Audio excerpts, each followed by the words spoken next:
Beredar video seorang kurir dimaki oleh seorang bapak-bapak pada Jumat 28 Januari 2022. Dilansir akun Instagram @andreli_48, video yang diunggah ulang tersebut terjadi di Jalan Sumber Endah nomor 78, Bandung, Jawa Barat.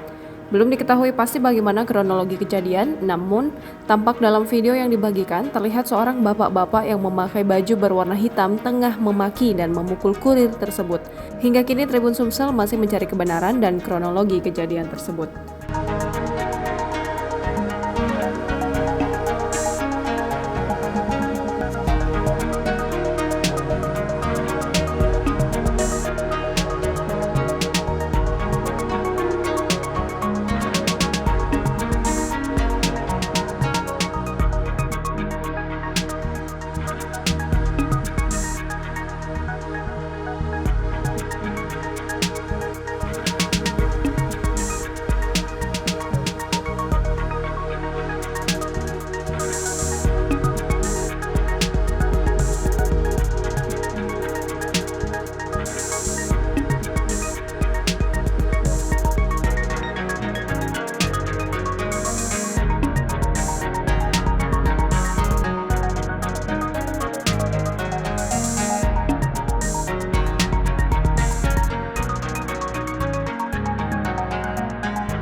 Jangan lupa subscribe, share, komen, dan like ya.